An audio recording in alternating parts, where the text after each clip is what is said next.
Hello வணக்கம் and welcome to cine corner. And நம்ம வந்து ஸ்குவிட் கேம்னுடைய ரிவ்யூ தான் எபிசோட் பை எபிசோட் பார்த்துட்ருக்குறோம். ஸோ ஃபர்ஸ்ட் எபிசோடில் என்னென்னலாம் நடந்தது அப்படின்னு சொல்லியிருந்தேன். ஸோ அதனுடைய continuation second episode first season தான் பார்த்துட்ருக்கோம். ஸோ இந்த சீசனில் ரெட் லைட் க்ரீன் லைட் அந்த விளையாட்டு விளையாடி முடிச்சதுக்கப்புறமா அதில் நிறைய பேரை இழந்துட்டோமே அப்படின்ற அந்த கவலையில் இருக்கிறாங்க. அண்ட் இருக்கிறதுக்கு அப்புறமா இதே மாதிரி போச்சுன்னா எங்கள் வீட்டில் இருக்கிறவங்க தேடுவாங்க, என் குழந்தைய காப்பாற்றணும் அப்படின்னு சொல்லி எல்லோரும் அழுது புரண்டு இந்த கேம் வேண்டாம் எங்களை வந்து விட்டுருங்க அப்படின்லாம் சொல்லி கேட்கும்போது எவ்வளோ காசு அவங்களுக்கு ஆக்சுவலி வின் பண்ண காசுன்றத காசை காட்டுறாங்க. அண்ட் இதுதான் நீங்கள் வந்து வின் பண்ண போகிறீங்க அண்ட் ஃபைனல் கேம் வின் பண்ணிங்கன்னா உங்களுக்கு எவ்வளோ காசுன்றதையும் சொன்னதோ எல்லாரும் அப்படியே ஒரு மாதிரி ஸ்தம்பித்து போகிறாங்க. அதுக்கப்புறமா ஓட்டிங் பேசிஸில் உங்களுக்கு வந்து விளையாட்டை கண்டினியூ பண்ணலாமா வேணாமான்றதை நீங்களே செலக்ட் பண்ணுங்கன்னு சொல்லும்போது ஈக்குவலாக இருக்கும். லாஸ்ட்டாக ஒருத்தர் மட்டும் ஓட் வந்து பண்ணாருன்னா யார் எந்த பக்கம் ஓட் போகுதோ கேம் கண்டினியூ பண்ணணும்னா கண்டினியூ ஆகும், இல்லை கிளம்பணும்னா கிளம்புறது ஆகுமே அப்படின்றதுக்கு.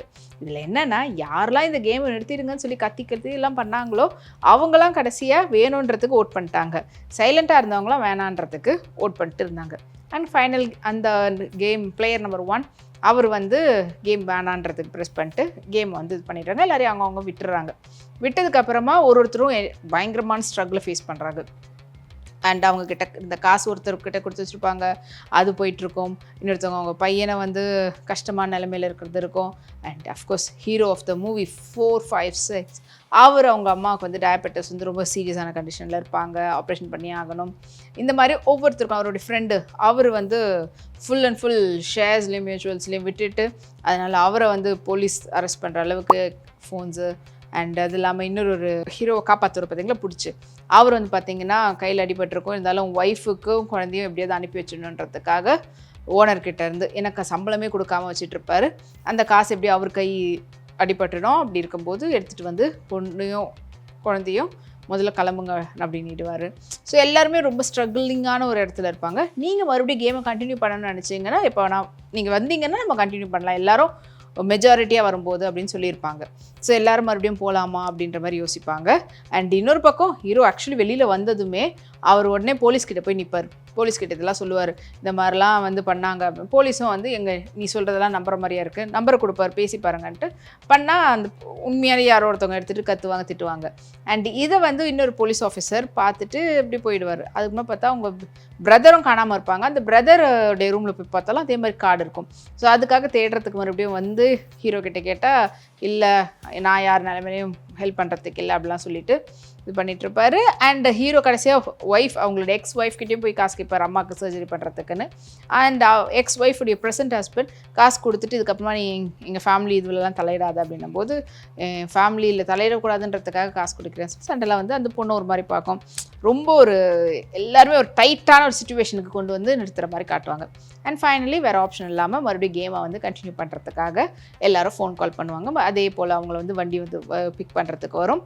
அண்ட் அதுக்கு அடுத்தது என்ன ஆக போகுதுன்றதோட முடிச்சுட்டாங்க. இது என்னன்னு பார்த்தீங்கன்னா நம்ம சிச்சுவேஷன் எப்படி வந்து ஒருத்தருக்கும் இருக்குது அப்படின்றது தான் காட்டியிருப்பாங்க இந்த எபிசோடில்.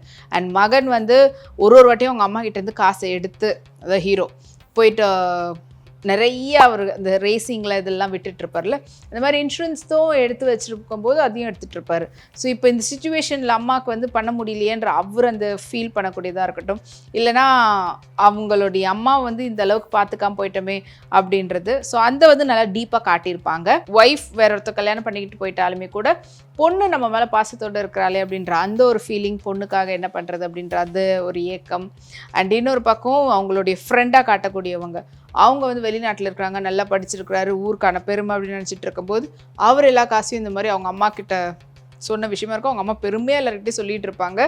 பார்த்தா போலீஸ் வந்து நிற்கும், இந்த மாதிரி உங்கள் பையன் வந்து ஏமாத்து வேலை பண்ணிட்டாரு, ஸோ காசுக்காக அவரை அரெஸ்ட் பண்ணோன்னு. ஸோ அந்த அம்மாவுடைய ஃபீலிங் ஒரு பக்கம். ஸோ இப்படி எல்லாருமே வந்து எமோஷ்னலி ஒருத்தரும் எந்த அளவுக்கு அவங்க வந்து ஸ்ட்ரகிள் கோ த்ரூ பண்ணுறாங்க அவங்களுடைய நெருக்கமானவங்களுடைய சுச்சுவேஷன்னால் அப்படின்றதெல்லாம் காட்டியிருப்பாங்க. அண்ட் இதில் வந்து ரொம்ப அந்த ஒரு நாள் வந்துட்டு அதுக்குள்ளவே என்னெல்லாம் அவங்க ஃபேஸ் பண்ணுறாங்க. மறுபடியும் ஒருத்தவங்க அந்த மாதிரியான ஒரு இடத்துல இருந்து வந்து பரவாயில்ல உயிர் போனாலும் பரவாயில்ல நம்மளுக்கு இருக்கக்கூடிய ஃபினான்ஷியல் ஸ்டேட்டஸ் முதல்ல சரி பண்ணணும் அப்படின்றதுக்கான இந்த காரணத்துக்காக அவங்க மறுபடியும் போகிறாங்கன்ற மாதிரி ஜஸ்டிஃபை பண்ணுற விதத்தில் அந்த ஸ்க்ரீன் பிளே ரொம்ப அழகாக அமைச்சிருப்பாங்க.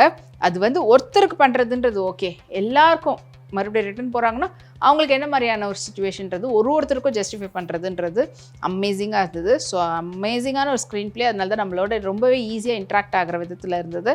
அண்ட் மறுபடியும் போகும்போது என்ன மாதிரியான கேமில் அவங்க விளையாட போகிறாங்க, அண்ட் அந்த கேமில் அவங்களுக்கு என்ன மாதிரியான பிரச்சனைகள்லாம் வரப்போகுதுன்றதெல்லாம் காட்ட போகிறாங்க அடுத்தடுத்த எபிசோடில். பட் ஸ்குவிட் கேம் அப்படின்றது கேமுக்கானது மட்டும் இல்லை, அதே போல் அவங்களுடைய வெறும் வாழ்க்கையினுடைய, அதாவது பணத்துக்காக ஒரு கேம் பை கேம் அப்படி விளையாடுறாங்கன்றத தாண்டி ஒவ்வொருத்தருடைய வாழ்க்கையிலையும் பணக்காரவங்களாக இருந்தாலும் சரி, ஏழைகளாக இருந்தாலும் சரி, இல்லை மிடில் கிளாஸாக இருந்தாலும் சரி, அவங்களுடைய லைஃப்பில் என்னென்னலாம் நடக்குது அண்ட் அதை வந்து எப்படி ஒரு கேமோட கனெக்ட் பண்ணி ஹியூமனிட்டி பேசிஸில், அதாவது ஹியூமனிட்டியும் காட்டுறாங்க, எமோஷனல் காட்டுறாங்க, ஆஸ் வெல் அஸ் பணத்து மேலே இருக்கக்கூடிய பேராசை. ஏன்னா அதே போல் ஒரு ரவுடி தான் ஒரு லோக்கல் ரவுடி மாதிரி பணம் காசில் ஏமாற்றிட்டு அண்ட் கூட இருக்கக்கூடிய இன்னொரு சப் ரவுடியே வந்து பார்த்திங்கன்னா அவரை போட்டு கொடுக்குறது. ஸோ இந்த மாதிரி காசுக்காக என்னெல்லாம் நடக்குதுன்றதை சுற்றி காட்டக்கூடியது தான் இந்த ஸ்குவிட் கேமாக இருக்குது. ஸோ ஸ்குவிட் கேம்னுடைய மெயினான ஒரு பர்ஃபெக்ஷனே வந்து பார்த்திங்கன்னா எந்த லாங்குவேஜில் பார்த்தாலும் நம்மளுக்கு கனெக்ட் ஆகிறதுக்கான முக்கியமான காரணம் அந்தந்த கேரக்டர்ஸ் அண்ட் அவங்களுக்கு டப் பண்ணவங்க. ஸோ இப்போ கொரியனா அது அவங்க லாங்குவேஜில் பேசும்போது, பட் ஆனால் நம்ம லாங்குவேஜில் நம்ம பார்க்கும்போது அது ஈஸியாக கனெக்ட் ஆகிறதுக்கு டப் பண்ணியிருக்கிறோம் பார்த்திங்களா, அந்த லாங்குவேஜில் யார் டப் பண்ணாலும் அது வந்து ரொம்ப பர்ஃபெக்ஷனோடு பண்ணியிருக்கிறாங்க. அண்ட் காஸ்ட் அண்ட் க்ரூ அவங்க வந்து இவங்களுக்கு இந்த கேரக்டர்னும் போது அந்தந்த கேரக்டர், ஒரு கேரக்டர் சிரிப்பாக இருக்கிற மாதிரி இருக்கும், ஒரு கேரக்டர் ரொம்ப சீரியஸாக இருக்கிற மாதிரி இருக்கும், எல்லாத்தையும் கரெக்டாக மேட்ச் பண்ணியிருக்காங்க. அண்ட் அதை விட அமேசிங் படத்தினுடைய அந்த மியூசிக் பேக்ரவுண்ட் ஸ்கோர் வந்து நம்மளை அப்படியே அந்த டெப்த்துக்கு கொண்டு போகுது. எஸ் டிங்கும் போது ஓகே, இதுக்கப்புறமா இன்னும் அப்படியே நம்மளும் கூடவே சேர்ந்து அந்த ஒரு லோன்லினஸ்ஸாக இருக்கட்டும், இல்லை அந்த சாரோவாக இருக்கட்டும், எல்லாத்தையும் ஃபீல் பண்ணுற விதத்தில் இருந்தது. ஸோ உண்மையாலே எபிசோட் 2 வந்துட்டு சூப்பராக, கேம் எதுவுமே இல்லைனாலும் இந்த விஷயத்தெல்லாம் காட்டும்போது நம்மளுக்கு செமையாக இருந்தது. ஸோ இன்னும் மறுபடியும் உள்ளே போயிருக்கிறவங்க என்ன கேம் விளையாட போகிறாங்கன்றதை பொறுத்திருந்து பார்க்கலாம். உங்களுக்கு இதே போல் அடுத்த எபிசோட கண்டென்ட்டோட ரிவ்யூவோட உங்களை வந்து மீட் பண்ணுறேன். அண்ட் நீங்கள் இன்னும் தொடர்ந்து இதே போல் நிறைய வீடியோக்கள் மட்டும் இல்லாமல் ஸ்குவிட் கேம் பற்றின முழு விவரத்தையும் அடுத்தடுத்த எபிசோடனுடைய ரிவ்யூவும் பார்த்து தெரிஞ்சுக்கிறதுக்கு stay tuned with us. And மறக்காமல் நம்மளுடைய சினி கார்னர் சப்ஸ்கிரைப் பண்ணுங்கள். Take care and by.